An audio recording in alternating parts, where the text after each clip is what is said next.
Assalamualaikum warahmatullahi wabarakatuh. Selamat siang semuanya. Perkenalkan, nama saya Mutiara Putri Melandri dari kelas 10-7. Jadi hari ini saya akan menceritakan tentang dampak sosial dari informatika, tapi dari sudut pandang saya sebagai seorang pelajar SMA. Teknologi sekarang makin canggih, tapi pernah nggak sih kalian mikir, di balik semua kemudahan yang kita dapat, sebenarnya ada banyak banget pengaruh yang kita rasain dalam kehidupan sosial kita. Yuk simak video aku sampai habis, karena saya mau ceritakan pengalaman pribadi saya, yang mungkin relate juga sama kalian. Saya tumbuh di era yang digital, jadi dari kecil udah lumayan akrab atau nggak asing dengan yang namanya teknologi. Dulu pas SD, saya masih sering SMS atau juga telepon biasa dengan teman saya. Tapi sekarang kita bisa menggunakan WhatsApp, Discord, Zoom untuk belajar, Instagram, sampai TikTok. Pertama kali saat saya memiliki sosial media, rasanya kayak masuk ke dunia yang baru. Bisa tahu kabar teman yang jauh, ikut tren, dan update terus sama hal-hal viral.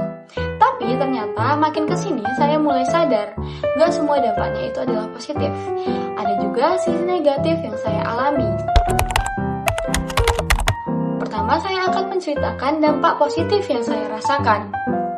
Yang pertama, itu adalah komunikasi jadi lebih gampang dan juga cepat. Sekarang kalau ada tugas kelompok, kita tinggal membuat grup, dan jika ingin membahasnya bersama-sama, kita bisa menggunakan Google Meet. Nggak perlu ketemuan langsung, dan semuanya bisa diatur melalui HP. Yang kedua, itu adalah akses belajar yang luas. Banyak banget materi pelajaran yang bisa saya cari sendiri. Misalnya kalau saya nggak ngerti dengan salah satu pelajaran di sekolah, saya bisa mencari penjelasannya itu di YouTube. Yang ketiga, itu adalah tempat untuk ekspresikan diri dan juga berkarya. Saya pernah coba bikin konten edukasi buat tugas sekolah, dan ternyata itu seru. Saya juga mulai tertarik edit video, bikin desain, sampai belajar bisnis kecil-kecilan online. Jadi semacam dapat wadah untuk eksplor minat saya. Yang keempat adalah memiliki relasi baru. Lewat media sosial atau komunitas online, saya bisa kenalan sama orang-orang yang punya hobi dan juga tujuan yang sama dengan saya. Ini ngebantu banget, apalagi butuh insight atau support dari luar sekolah. Selanjutnya itu adalah dampak negatif. Yang pertama itulah kecanduan gadget dan juga medsos. Jujur, saya pernah ada di titik dimana bangun tidur langsung buka HP, scroll TikTok ataupun IG selama berjam-jam, dan mengabaikan tugas yang ada. Lama-lama saya sadar waktu saya kebuang dengan sia-sia. Yang kedua, itu adalah ngebandingin diri sendiri sama orang lain. Di medsos, orang-orang kelihatannya keren semua, prestasi bagus, gaya hidup oke, tapi itu bikin saya insecure juga. Padahal saya tahu nggak semua yang ditampilkan di medsos itu adalah 100% nyata kehidupan mereka. Yang ketiga, itulah interaksi langsung berkurang. Karena kebiasaan chat, saya jadi jarang ngobrol langsung sama teman. Kadang malah jadi canggung kalau ketemu secara langsung. Jadi kayak seperti ada jarak, padahal masih satu kelas. Yang keempat adalah masalah keamanan dan juga privacy. Saya pernah hampir kehilangan akun saya gara-gara mengklik sembarangan link dari orang yang gak dikenal. Untung cepat sadar dan langsung ganti password, yaitu saya jadi lebih berhati-hati soal keamanan digital. Selanjutnya itu adalah, dari semua pengalaman itu, saya jadi sadar bahwa kalau teknologi itu seperti pisau bermata dua. Bisa bantu banget hidup kita, tapi juga bisa melukai kalau dipakai secara tidak bijak.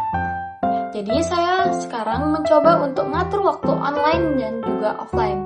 Saya pakai timer atau batasin waktu untuk bermain HP supaya nggak kebablasan. Yang kedua itu adalah gunakan teknologi untuk hal yang positif, terutama untuk belajar, cari peluang baru, dan juga saya berkarya. Yang ketiga itu adalah lebih peduli sama keamanan digital. Kayak jangan asal klik link yang diberikan oleh orang yang tidak dikenal, terus aktifin verifikasi 2 langkah, dan jangan mudah share data pribadi. Saya juga berusaha buat lebih banyak ngobrol langsung sama teman, walaupun kadang agak canggung, tapi itu lebih sehat dan bikin hubungan kita jadi lebih kuat.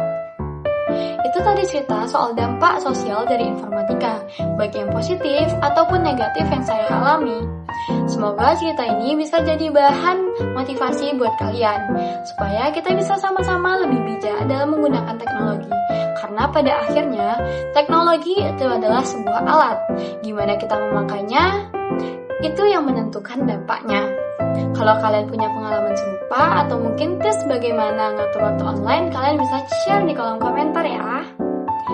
Sekian video yang dapat saya sampaikan. Wassalamualaikum warahmatullahi wabarakatuh. Bye-bye.